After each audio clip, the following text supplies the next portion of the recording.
All right. How's everyone doing tonight? Yeah. All right.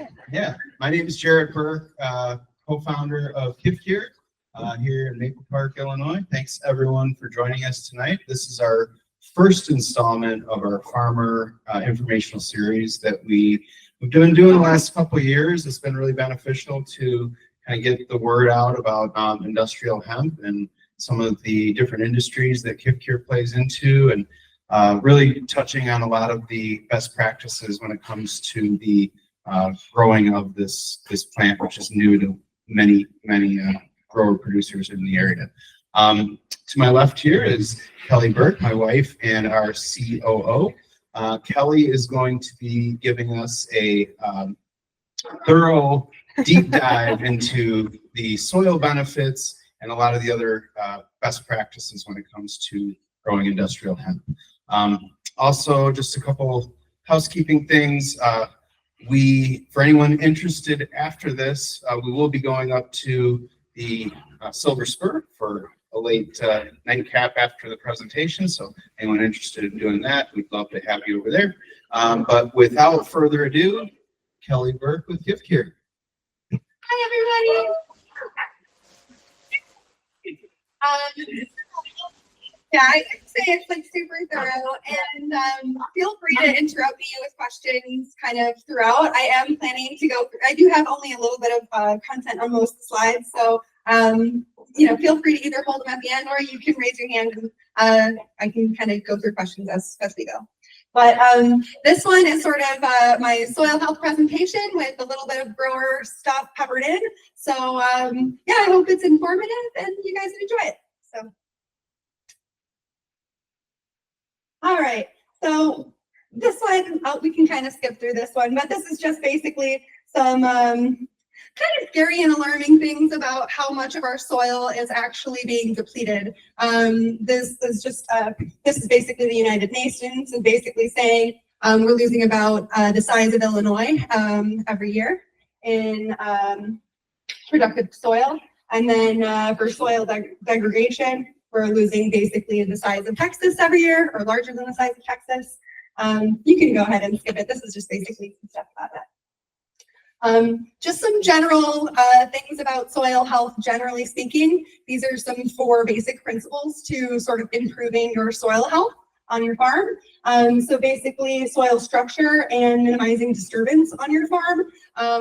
Obviously, this no-till has become a trend in recent times. There's benefits to tilling for the farmer, and there's also a lot of benefits to maintaining that soil integrity. So keeping that soil covered, so cover crops and mulching, and maintaining living root systems year-round. So again, that goes to the tillage and things like that. And then maximizing diversity, incorporating crop rotation and companion planting, which is a big feature that and benefit that hemp can bring to any farm, whether it's a row crop farm or a smaller farm. So. And yeah, basically bringing in rotation crops can increase your yield by 20 to 30%. And that's just generally speaking, that's not specifically hemp. That's just having more diversity within your rotation increases yields across the board for all of your crops. So introducing industrial hemp. Go ahead. So here today, we're going to be talking about how industrial hemp impacts soil health and a little bit about soil health in general. This year and in previous years, we've sort of pioneered the fiber variety in the area. This year, we're really having a main focus on grain as well because of contracts that have come into play, and really just the demand for a healthy plant protein that can be grown abundantly. So go ahead and this year, we are focusing on the grain variety is Finola. It has a 100-day growth cycle. This one is a shorter variety. So anyone who came out last year and saw the variety that we planted last year, that was more of a dual crop fiber variety. And that one was about 10 to 12 feet tall or so. So this one is going to be much shorter, a lot easier on the combine because what happened last year is when you're getting a lot more of that stalk, it's not really allowing for optimal yields, and there's a lot of other challenges that come along with that. So this variety is meant specifically for grain, and has been grown within this type of latitude for a long time. And so this is a Canadian variety that does do well in our area and has a long history of success, and is what the offtake agreements want from us. So planting density is, or planting rate is 30 to 35 pounds to the acre. And yeah, go ahead and hit the next one. So for planting industrial hemp for grain, 7 to 10 inch spacing is ideal. You should be able to use standard farm equipment for that. And then basically this narrow row spacing has a number of benefits. So you're going to have faster maturity. I talked a little bit about an easier harvest, and then reduced weed contamination, because hemp has a really thick canopy. So it's able to drown out a lot of the weeds. And go ahead and hit the next slide. So one of the things that's so special about industrial hemp, as far as improving the soil, is this deep taproot that it has. So it's got an unusually deep taproot. It goes all the way down to potentially 9 feet deep, because it grows so tall. This variety, because it's a short variety, wouldn't go that deep, but some of the taller varieties can get that deep.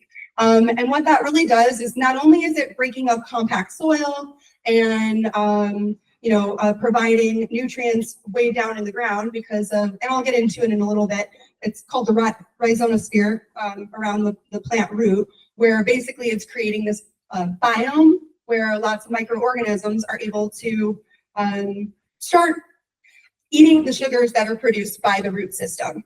And ultimately, you're creating like an ecosystem under the ground, and this is able to hit a much lower place. Also, it allows the plant to be a lot more drought resistant. So once the root system is established, it's able to dig really deep in the ground and hit water tables that are lower. And so therefore, it's able to really withstand a lot of different, it's a lot more hardy than most would. So I mentioned breaks up compaction, creates organic matter, reduces runoff, because hemp doesn't require very much of any type of inputs for the most part. And then it helps anchor the soil.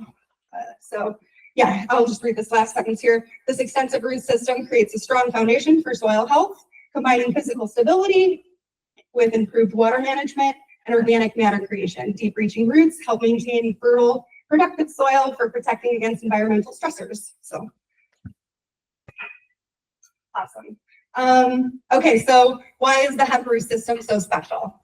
I just mentioned how deep it is. This actually is from a study conducted in 2008. And so not only is it super deep, but 50% of that root mass is happening in the top, couple centimeters of the soil. So you're really enhancing your topsoil as well as reaching down deep. And so that's ultimately what makes this kind of extra special. It's not just going deep, it's also spreading out wide. So go ahead and hit the next slide. And again, this is just basically some things pulled from that same study, basically outlining how the further it goes, how the root basically corresponds. And I can share this presentation with anybody who wants to dig in deeper and check out those studies. But I wanted to point out kind of how the root structure sort of ends up, and sort of how it begins. So it really goes wild. And so the really important part for this process is that germination stage. So once a root system is established, it's super hardy, but getting it there, it is a plant and it does need the proper environment to succeed. And so really what we need is to ensure that it's not overtaken before it has a chance to create that canopy. So that first 2 weeks after planting, they do need about a ½ inch of water to basically get started. And then once they're established and they kind of start peeping out of the ground a little bit, they're able to do their thing and really work their magic. But that early phase, they do need the proper amount of, they do need enough water, and they don't want to be waterlogged either. It's very similar to all plants, so it's just timing. But when you plant, it does have a pretty open window because hemp is so hardy. You really are able to play with, the calendar and kind of see when the weather's going to be right to plant it, and you do have a fairly decent sized window for that. Go ahead.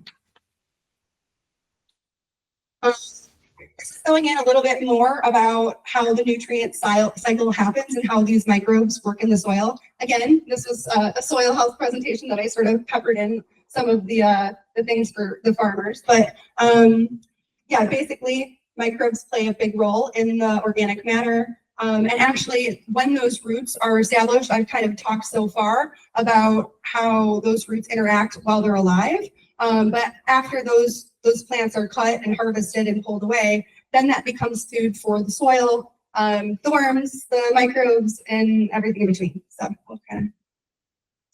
So I mentioned earlier about the rhizonosphere.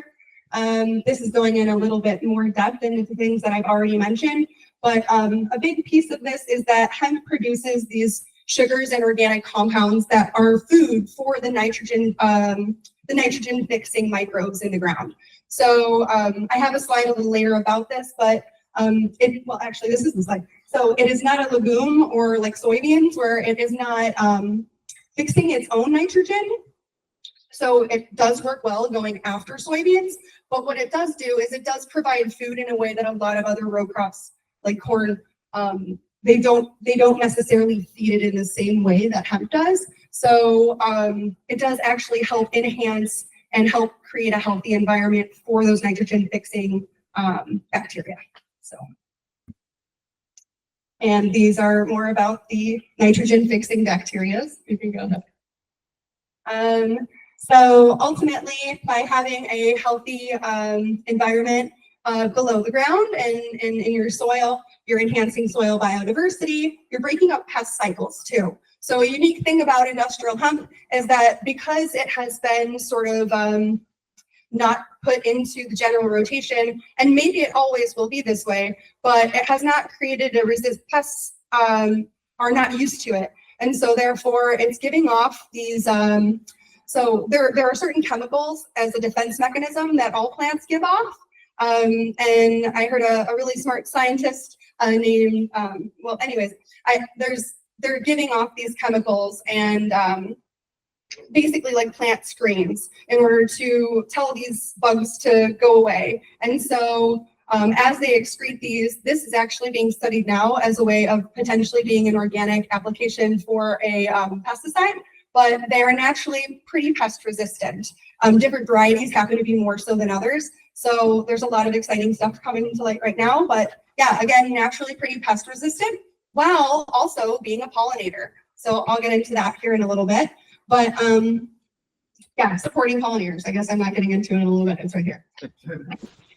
Go ahead. So yeah, resilient in a variety of variable conditions. So it can do really well in a variety of different climates. It's often said like it grows like a weed, haha, because it is known for being really able to conform to different environments, whether that be sandy loam, whether that be clay type of soil. It does have its preferences, but it's able to really, if you can get a developed root system, it can pretty much grow almost anywhere, including very strange climates. It can grow all different types of climates and adapt. So yeah, adaptable to different soil types, requires minimal water because it's able to reach pretty deep. Naturally pest resistant, requires very low to no inputs, and it's also a phyto remediator, so it's able to absorb heavy metals and other things and other chemicals from the soil. Lots of studies have shown it pulling PFAS. There's lots of peer-reviewed studies that are actually just making their way out right now about it remediating PFAS, which comes a lot of times from plastics. There's other things it comes from as well, but ultimately it's really affecting the groundwater and the soil. So that's exciting. It was even used in Chernobyl, so to clean up really toxic chemicals. So it's really amazing, and we're just sort of cracking the surface on all the good that it does as far as its ability to intake and uptake chemicals. So hemp's contribution to our pollinators. Bees love hemp. So it does not produce nectar, but it is a pollen source for them, and it's able to be a source of food. And because hemp is naturally pollinated through wind, it doesn't really need the bees, but it does benefit the bees. So that's nice. And it's ecosystem support, and they're cute. So contributions to the pollinators. We don't have to go too deep in this, but I do have a study at the bottom. There's a PDF there about a group that did a whole study on hemp and bees. So that's cool. Erosion control and soil structure. Obviously that deep taproot plays a big role in that. And so basically because of the deep canopy, the fibrous root system, it's able to really shield that ground against weather. You're going to see that with a lot of different crops that are densely packed together. So this would not be the case if you were talking about like cannabinoid hemp, but in the case of industrial hemp for fiber and grain, you're really able to shield the ground and protect it, as well as having that root structure kind of holding things together.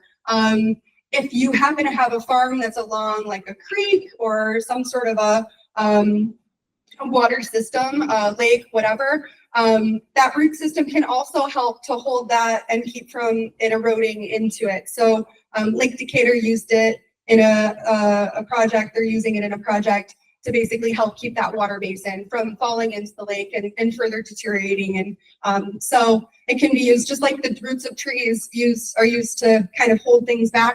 This can be a secondary way to sort of control erosion. So. Okay, so yeah, because it grows fast and it has a dense growth and it naturally is like a cover, it covers a lot of the ground, it's able to be a greater erosion control product. Next slide. All right, so benefits of planting hemp after soybeans. So soybeans are naturally nitrogen fixing. So it's an excellent companion plant for having this go in rotation because it favors the nitrogen, and it's been known to actually improve the crop yields for the other crops that come in rotation afterwards. So where the hemp sort of needs the nitrogen that is coming from the soybeans, if it were to go in rotation and you were to put in another row crop after that, there's some exciting information that's coming to light about how that can actually improve your yields in your other crops. So go ahead. So yeah, I mean, as long as that root system gets established and it's able to create that canopy, it is naturally able to pretty much drown out a lot of the different weeds. And so it's going to reduce herbicide use. It's, you know, it rapidly grows, so you have this thick canopy. And then there's a lot of environmental benefits above and beyond its soil health benefits. So we'll emergence and the cropping residue. So it is susceptible, which is a good thing for row crop farmers that are looking to do conventional methods, but it is really susceptible to herbicides. So it hasn't created a resistance to this, and so therefore it makes for a great crop in rotation. I oftentimes hear people talk about how there's still volunteers in the size of the rows and whatever. Well, those volunteers, they haven't traditionally been sprayed at a large scale, and they haven't continued to evolve over time. And so for that reason, it makes it actually great to put in rotation. But if for some reason you were to have sprayed at a wrong time or whatnot, it could affect its emergence depending on when you sprayed. If you did your pre-emergence maybe too close or something like that. So just keep in mind that it is really susceptible to herbicides. Oh, and corn, it doesn't do great after corn, but I would say that's pretty logical. All right. Here's just some weed management techniques. I found an awesome website that was sent to me in a packet that there's a bunch of great resources on this pivotandgrow.com for organic methods for managing weeds and suppressing weeds. So just wanted to throw that out there. But yeah, basically flexible seeding window is great, and then standard farming practices for that. Yes, I kind of touched on this already, but these are two herbicides that are approved for industrial hemp, and this one's a pre-emergence and a post-emergence, and they mainly are to try to manage grasses for the most part, But put those in there as a way. I will butcher the names. I think it's ethylfluoralin and quizaloflop. So I, you know what, I shouldn't have said it. So this is some really exciting research. I'm still waiting for some response from her, so I kept it pretty minimal. I will be really excited when I get more of this, but basically what she does at SAU, she's researching hemp's ability to suppress weeds naturally and its impact on weed suppression. And so she's found that the cannabis plant, including industrial hemp, exudes a biochemical substance that can interfere with the growth of other plants. And so in the case of combining for hemp grain and creating that silage in basically a row, I guess it's called chaff lining, and it's all in a row together, the substances that are excreted or are squeezed from the hemp plant actually are keeping the other weeds that might have been in the field, the little seeds that are getting put into that silage, from actually growing, and it kind of keeps them from growing, I guess, or at least minimizes it to some great enough extent to where she's been reporting it, and seems to be pretty excited about that. So yeah, more to come. I think a lot of that has to do probably with the terpenes and just the natural chemical reactions that hemp has in a way to manage its own pests and weeds. So yeah, more to come on that, but this was a 4-year multi-farm, multi-state study. And so I'm really excited to have actual, like a lot more data to support this. But at this time, it does suppress it. It is showing to suppress it, and it's been consistent over 4 years, and she seems pretty excited. So yeah, I'll kind of open it up for questions. I wanted to glaze through because I know a lot of you guys know a lot about soil health already. So yeah, leaving it open. Go ahead. Fire them away. Any questions? I had a question. Sure. Talk about it's the effect of growing up on pest cycle. Can you expand upon that anymore? Like, if you were having trouble with a particular pest, you want to grow them in order to disrupt their cycle living in that field? Yeah, so crop rotation is always good, regardless of to break it up, because those pests are getting used to whatever you're putting in the field. So if it's corn, beans, those pests probably like corn, beans. When you throw in hemp and it's not sure how to deal with hemp, and then it's not interacting well with it, which may be the case for the specific pest that you're experiencing, because for the most part, it hasn't really proven to cause any interference with our yields. Pests really haven't given us a problem. And this has been grown for a long time too. So in Canada, they've been doing this commercially at the large scale for more than like 30 years. In Europe, they've been doing this for hundreds of years. So like at this point, it's pretty known that it is fairly pest resistant. And if they don't like it, they're going to go evade and try to find where an environment that suits them is, and they'll leave and then try to create a new colony somewhere else. And their lifespan isn't that long, so they won't be back next year, hopefully. So that's kind of a, yeah, I guess that's what I would say. Sure. What's the opportunity of like growing hemp and remediation properties of changing grade from like C to A grade, and like really the potential of remediating soil and profitability in there in conjunction with making money at the same time? Yeah, so an exciting thing about industrial hemp and the phytoremediation, which I didn't go into too much depth here today, just because mainly we're growing for grain or for fiber. With fiber and with grain, basically most of the stuff that is pulled out of the ground and remediated from the soil is going to migrate into the foliage. It'll migrate a little bit into the stalk as well, but it's predominantly in the foliage. And so the reason why I didn't go into too much depth on that is because it really needs to be harvested fairly wet and taken away, so that you can take that foliage away. Because what we do with harvesting the hemp is basically with the grain, we're basically pulling all that grain away, and then we're leaving the stalks. We're going to cut the stalks and let them rot in the field. And so basically what that means is we're letting that biomass decompose and sort of just leaving that stalk portion available to be baled up and then used for some of the products that you see in the back, like bioplastic straws that you might have in your drinks right now.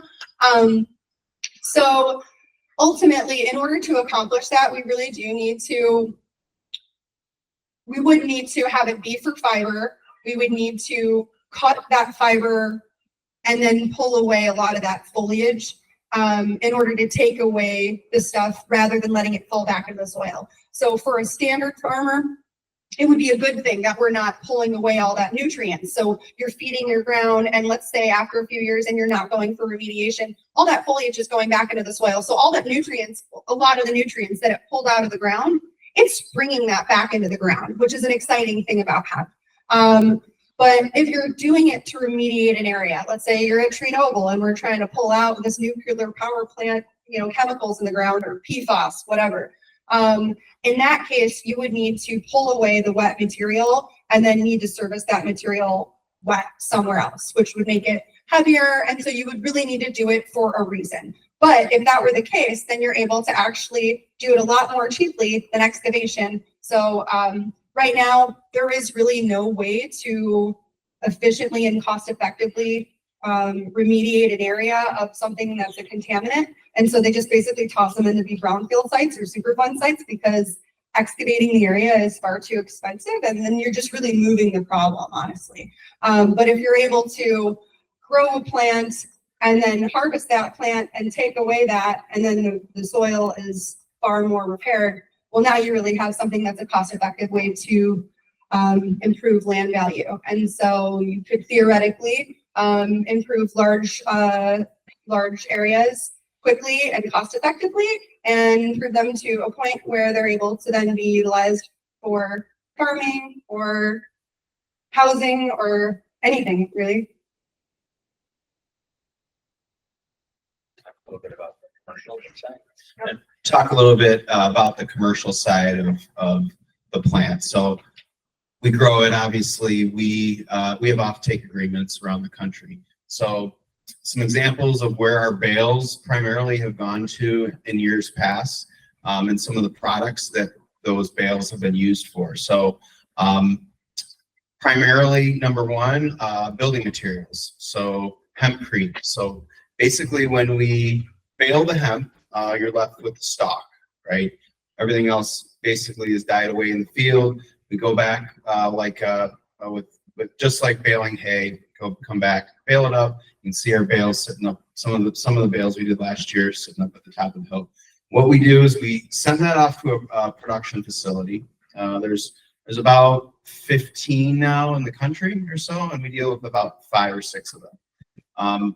Each one of the production facilities really has their own offtakes. So one guy, they do animal bedding, horse bedding, chicken bedding, small animal bedding, and they do construction grade herb. So that goes into hempcrete, goes into hempwood, goes into things like hemp insulation. So that's an example of one customer. Last year, a lot of our materials actually went into clothing. So Patagonia has a robust hemp line. Patagonia, Eddie Bauer, I believe, were the two that our bales actually got processed and then downstream got put into some clothing. So Which is kind of cool. yeah, which is cool. We can say, some of our bales last year went into clothing. Another which is probably one of the biggest growth segments in the hemp fiber arena would be in the bioplastics. So the BMW i3 series, all of the door panels in the BMW i3 are made out of bioplastic hemp. They've been doing that in Europe for years, and now Detroit has a production facility. Some of our bales have gone into the bioplastics, and there's a whole bunch of different things that are being worked on right now with regards to hemp bioplastics. Number one, it's lighter and stronger than traditional plastics. Number two, what we're seeing is that, you can go, anyone that's having a drink tonight, the hemp straws, little thing that just got passed by our government. No more paper straws. Thank God, right? No one likes those things. Hemp bioplastic straws, they're 80% hemp, 20% soy polymer resin, and we distribute those. We sell the hemp to the company that makes them. We distribute those.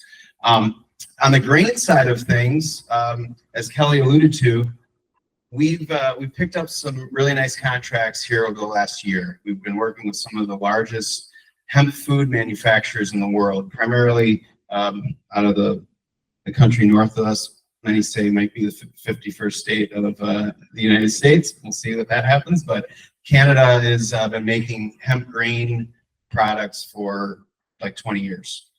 Anything that you would go to Whole Foods or you go to Costco, Walmart, they all have what you would see on the shelves as hemp hearts. So those are just basically the inner white part of the seed.